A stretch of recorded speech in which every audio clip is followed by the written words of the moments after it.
which leads to fewer side effects. Call us now. It could make all the difference. Live your life. Let the Hampton University Proton Therapy Institute fight your cancer. Welcome back to the Justice Center at UNC Asheville as we get ready for the second set of the volleyball action during the Bulldog Blue and White Showdown presented by TD Bank. The blue team took the opening set 25-12, I believe it was, and a dominant performance by the blue team in the opening set. And again, remember, the blue team has won 4 across our sports, including women's tennis. Men's women's tennis competed together. We talked to Tom Hand earlier today during the men's soccer program, and he was talking about how the two programs mixed together and had a great time on Tuesday. The blue team got the point there, and blue won overall. And now we're joined by head women's tennis coach Lisa Gregory. Lisa, thanks for being here. Thanks for having us, David. This is I've joked with some of our other head coaches. So this, how many volleyball broadcasts does this make for you now? 18, 19? Yeah, 19 or nothing. I mean, what I know about volleyball is dangerous. So, I won't be much help with this. Well, between the two of us, we'll be just fine. So tell me a little bit about how Tuesday went and participating with the guys and what led to you and Tom deciding, hey, we want to do a little mixed doubles and mix in some singles and some men's and women's doubles. What made you guys want to play together? Well, I mean, I used to coach the men and the women, and Tom was my assistant for years. So we've always been a close, Tom and I get along great, and then both programs have always been very close. So it just seemed like the natural thing to do. Plus we practice next to each other every day. And we periodic will just say, hey, let's play some mixed doubles today. So it's just sort of a normal thing for us to do, really. And Tom had mentioned, one of the challenging things that you all are facing without being able to play matches here in the fall is trying to avoid some of that monotony of every week feeling like the last. So it sounds like this is something that you all do regularly to try and sort of mix things up, make it fresh for at least a day or so. Yeah. In fact, a couple of weeks ago, Anastasia Horvat, one of our seniors, came to me and Tom and said, it's my birthday on Friday. Do you mind if we play mixed doubles? And I was like, sure, why not? It's a fun thing to do. Why not? I mean, at this stage of the semester, with what we're dealing with, if they ask to do something fun, I'm never going to say no. A nice spike by Blue. Good play by Cecilia Stack here. I don't know why I'm trying to look over a monitor. I have a monitor right in front of me, yet I try and look over it for reasons I can't understand. You got this, David. It's hilarious. So as you all have been going through the fall, what's it been like not being able to play those typical matches that you would in the fall season? It is a little tough for them. When you're practicing without a goal, it can be easy to lose focus. And, so we're really sort of having to fight that a little bit. And I actually met with the team today and we talked about it. And I said, one thing we do have to do is we have to keep this fun. So if there's anything, if you ever want to do something specific, tell me. I mean, I think it needs to be sort of a collaborative thing here where they feel like they do have some control over what's happening, at the moment. So we're trying to keep it fun and trying to keep them focused and try to keep them sort of make sure they still have some goals and they still have some process goals where they're not just practicing, without a purpose. We have to keep it sort of purposeful and focused and keep some intensity even though we're not working towards anything in the near future. So, a lot of different ways to do that, but I think the most important thing is to keep the conversation going so that they know that I understand where they are and what they're struggling with. And how has that been? One of the focuses we haven't mentioned on the broadcast this week is, as an athletic department, UNC Asheville has put a big focus on mental health. And what's that been like for your ladies in your program in a semester that's been unlike any others that not only they've faced, but you've seen, any of us have ever seen? Gosh, yeah. There's probably a couple comments I can't make at the moment about alcohol consumption, but For coaches, that is, for of course. For coaches, of course. Yes. I think we're all just trying to muddle our way through this as best we can. And hopefully, Janet's provided amazing leadership for us as a department, and hopefully I'm providing some leadership for my team. And hopefully and I think they're providing leadership within the team. So, we're just sort of all figuring it out as we go along. So we mentioned that Tom Hand, our men's tennis coach, was your assistant. I've never asked you this question, and now is the perfect time when we can do it on a broadcast. What is Tom Hand like on an interview? What must that process have been like? We have so much in common that we just chatted. We chatted. I'd seen his resume, and I knew. I was like, unless he was a complete ass, I was going to hire him. And he wasn't a complete ass. We actually, right away, we really, like I say, we had so much in common. We became good friends pretty much immediately. So it was the easiest interview ever because I knew I was going to hire him. barring something really, really drastic. Well, thankfully, I would imagine that back then he didn't have the same quarantine haircut that he's currently sporting. No. That may have swung it. If he had, it may have swung it in the wrong direction. There are football players whose heads in helmets are less protected than Tom's currently by his hair. And smaller. Yeah. Yes, and smaller. Now, actually, when Tom was with us on the men's soccer broadcast earlier today, he was talking about his time at LSU, and you played collegiately at Miami. Mm-hmm. How did you end up at Miami? I got a phone call from the coach, and he said, I've got a scholarship for you. Do you want to come over? And I said, no, I'm not interested. And he called me again a few months later, and I still again said no. And then after I'd been working for about 6 months, I was a secretary. After I'd been working for 6 months as a secretary, I called him back and I said, do you still have that scholarship? And luckily he did, because I was calling him in August. And so I ended up coming over in January, and that was it. That was all she wrote. But it was incredibly fortunate, because that would have been, you talk about a life-changing opportunity that I was trying very hard to pass up on. And you've, I've heard you say many times in whether it's our Turn to Play luncheon or other settings, talking about what your scholarship meant to you, but I'd never heard the story of how you had put it on hold and then was fortunate to be able to get that. That's a fascinating story. Were there other schools that you had considered possibly attending besides Miami? No. Honestly, what happened is after high school, I played professionally. Well, not professionally, but I tried to play on my own, and I just didn't have money, and I was trying to do these things on my own without finances, and then had basically given up the dream of playing tennis as a career. And that was when I got the job, and so, getting that phone call from Miami, the timing was a little bit off because I was just not ready to jump back into it. No other schools called me. It was just the one school in Miami that knew about me because they had a South African coach. And then, that was it. So it was my one shot that fortunately I didn't blow. The white team out to an early lead in the second set. The blue took the first set. White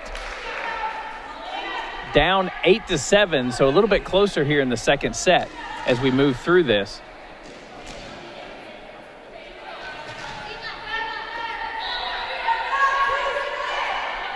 Lisa, I'm going to show off some broadcasting. So you ready for this? Yeah. I'm waiting. Hercules Tires is the official tire of the Big South Conference, and for over 65 years, they've been providing tires with unbeatable quality and unmatched value.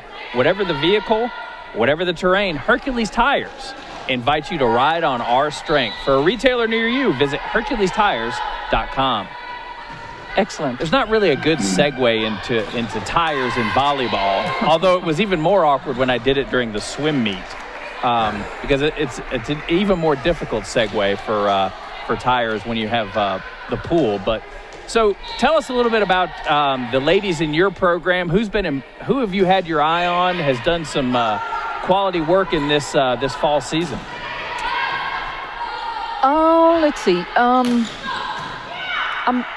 I'm really pleased with our freshman. She's been working extremely hard. She's from North Carolina. I'm pleased with everybody, how they're handling everything, honestly, because this is not an easy time, but they're really dealing with it well. They're keeping their spirits up. A big sort of unknown going into the spring. Hopefully we will get to compete, but a big unknown is going to be whether we have our two other freshmen that are supposed to be coming over in January. That's going to be sort of a big, really important factor if we can get them over here, because we're looking like we've got a really good team with everybody that's present, and then if we have those two freshmen as well, I'm pretty excited about what's going to happen. And you all have, been bitten somewhat by the injury bug over the last couple of years. Knock on wood. Yeah. Somewhere. Yeah. But how is the health of the ladies in the program right now? We've got a couple little niggling things that we're dealing with. Nothing, that I think will be fine by the time the spring rolls around. So, we're being careful. The good thing is that we can be careful and we can take time off and we can do all of that in the fall. And so, it's we're definitely just prioritizing what we need to do. And one of those things is get them into physical therapy and get them healthy and, get everybody strong so that we're ready to go. So 12-9, Blue leading the White here in the second set. Blue already up 1-0. So White trying to even the match here. Nice dig there. I try and sprinkle in a little volleyball. Fantastic block in the middle. Number 9, Lexi Cole, a sophomore from Fayetteville, North Carolina, with a good block there. So, Lisa, for folks that, some of our tennis fans, donors, friends that we have listening to the broadcast, I didn't even ask Tom this. When you were playing, what was your favorite surface to play on? I really like grass a lot. It suited my game, and I'm sure Tom will say the same thing because we have a very similar game style. But grass is pretty awesome to play on. You get to serve and volley. You get to dive around a little bit. It's soft and it's sort of a very athletic surface. And so and I was a little clumsy, so falling down was a little easier. But yeah, I feel pretty certain that's what Tom would say as well. And you had the great fortune to be able to play in the most well-known grass court tournament. Mm-hmm. Was that your favorite event, Wimbledon? It was, yeah, it was for that reason, because I liked the surface. So I was usually more successful. That was the surface that I had the most success on in the Grand Slam. So that was, it's kind of a no-brainer. But I grew up on hard courts in South Africa. We didn't have clay, we didn't have grass, we didn't have any of that stuff. So the most, I shouldn't say intimidating, but maybe the most awestruck you were playing against an opponent was whom? It was actually the first time I played Wimbledon, first round of the doubles, so I'm just out of college, and first round of doubles we playing Martina Navratilova and Pam Shriver. Oh, no. And yeah, I must admit I was just a little bit intimidated. But, my partner handled it a lot better than I did, and she carried me through. We didn't win, we lost respectably, but she definitely carried me in that one. I was a little bit nervous. I can only imagine. That's just a bit. Tough opening draw there. I don't know who you angered in the tournament to get that. But it was actually it was a pretty cool experience, though, to do that. First time around, it was. After that, honestly, everything was easy. I can imagine. It'd be like playing your first NBA game against Michael Jordan. Pretty much. It's not going to be that intimidating playing Karl Malone in the next one. Pretty much. All right, folks, midway through the second set, Blue leads the White team 15-13. Stay with us as we come back for the finale of the second set. Coach Lisa Gregory is going to stay with us. We'll be right back. So this is on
Welcome back to the Justice Center at UNC Asheville for the volleyball scrimmage portion of the Bulldog Blue and White Showdown. Glad to have head women's tennis coach Lisa Gregory with us for a few more minutes, and then coming up next we'll have swimming coach Elizabeth Likens join us on the broadcast. So, Coach Gregory, before we went to the break, we were talking about Wimbledon playing Martina Navratilova in the opening round of doubles. Were there other folks that you played that you guys, you and your partner, or maybe just you individually, looked over and said, I can't believe I'm playing against X? Yeah, I mean, Steffi Graf, I played her once in doubles, which that was also a little intimidating because I think she had, I don't know how many Grand Slam titles, not in doubles, but in singles. But in doubles, it didn't bother me quite as much. If I'd been on the same singles court of them, I would have been a lot more freaked out because that could be embarrassing. That is nice to have that partner there to help guide you through. Whereas when you're playing singles, you have no one to blame but yourself. Yeah. Well, that was what I always liked a lot about doubles. I mean, I remember times where I couldn't put a ball in the court and my partner was like, "It's okay, you got it," And then there's other times where it's the complete opposite, and your partner's struggling, and you help them through it. So that's one of the reasons I just love doubles so much. And it was funny. I was joking with Tom Hand earlier. We were watching soccer, and you get amazed by the fitness of the soccer players. Also, we were talking with our cross country and track coaches, and the amount of distance that they cover. Yeah. It made me appreciate, because I grew up playing mostly basketball and tennis. Mm-hmm. 2 boxes where I didn't have to go anywhere outside of those. Right. I knew my limitations, and I didn't want to go anywhere where I had to run all those distances that cross country or track or even soccer.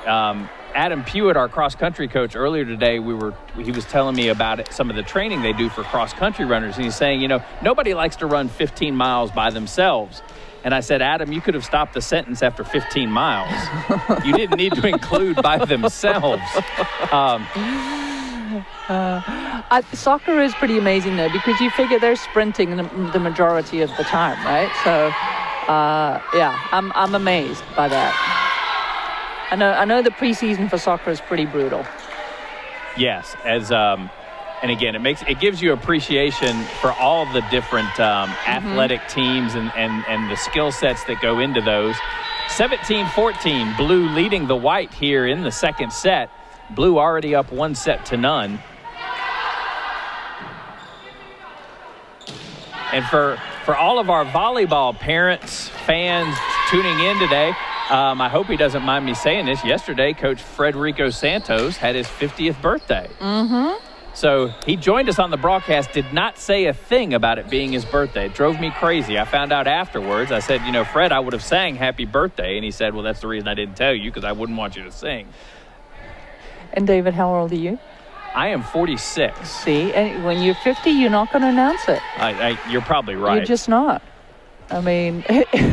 Yeah, it's... Although some would wonder how I could not... I should be more mature at 46 than I am, so I'm hoping by 50 I've at least turned the corner on some of that. Nah, there's no rush. No rush. Blue on top, 18-15 here in the second set. Again, White trying to even up the match thus far. Blue leading 1-0. Strong finish by Molly Hackett, a junior from Frankfort, Illinois. Are they going to play 3 sets? 3 out of 5. 3 out of 5. See, like Grand Slam tennis, 3 out of 5 sets. I was wondering if they were going to do the normal or if they were going to do a shortened version. Perfect. Yeah, we got to get the White team to get back in this. I'm telling you, no matter what we did on when did we play? Tuesday? On Tuesday. No matter what we did on Tuesday, our White team struggled. I am not sure what it was, but we were trying to give them advantages and it just wasn't working.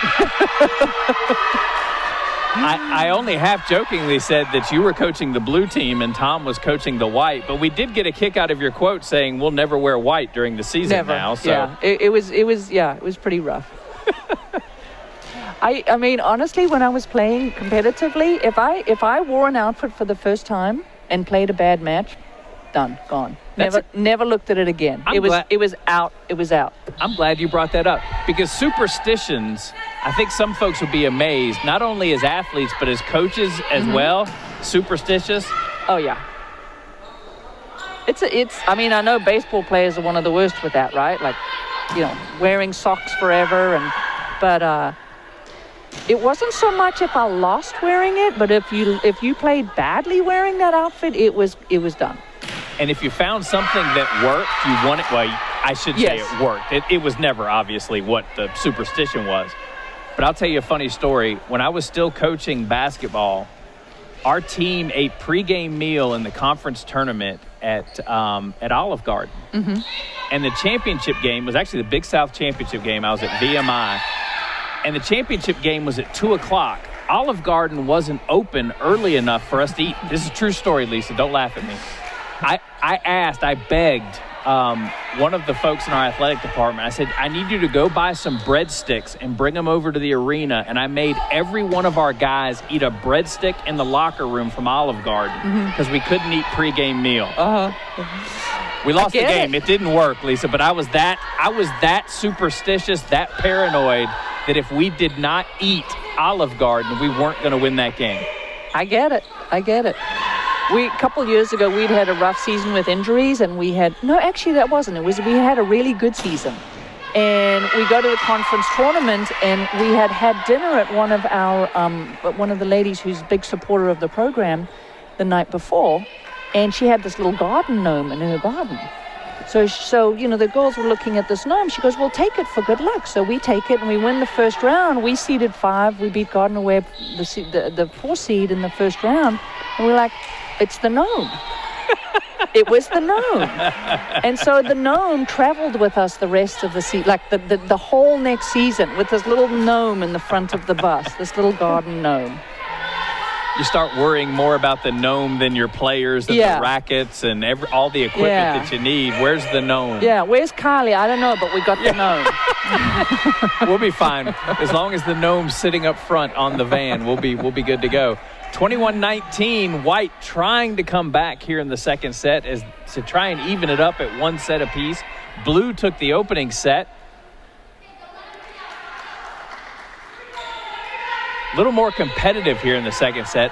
White trying to get some early jitters out. As we mentioned with Coach Morrell, Coach Santos had mentioned that a lot of his returners were on the blue team, and White had a little bit more of some of the newbies. So maybe they were trying to get some of that rust off of their first competitive action.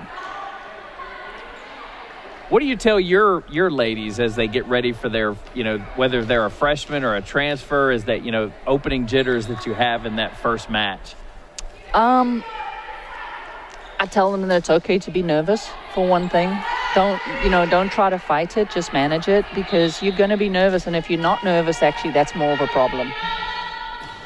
That's a great point. Yeah. I mean, I know, not being nervous is definitely not a good sign. It means you're either too confident or you don't care, or you really should be nervous. And that adrenaline is actually helpful if you manage it correctly. So I try to have them not, there's no reason to be afraid of being nervous. I could have used you. Where were you when I was playing?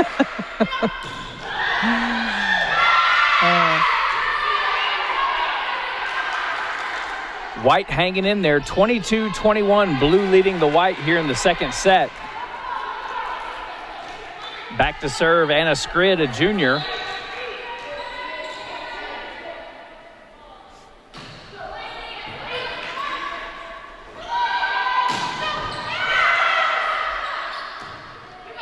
So, Lisa, what's it, your program, one of the things that you all have to deal with, even in quote-unquote normal times, is playing off campus. Mm-hmm. And talk about that relationship we have with Asheville Racquet Club. Let's see, that's been about 12 years ago now. And Dennis Holsing, who owns the Crown Plaza, the Racquet Club, etc., he's a big tennis player. He loves tennis. And so, we got to know him and formed this partnership with him. And the Racquet Club, of course, he built the hard courts for us specifically.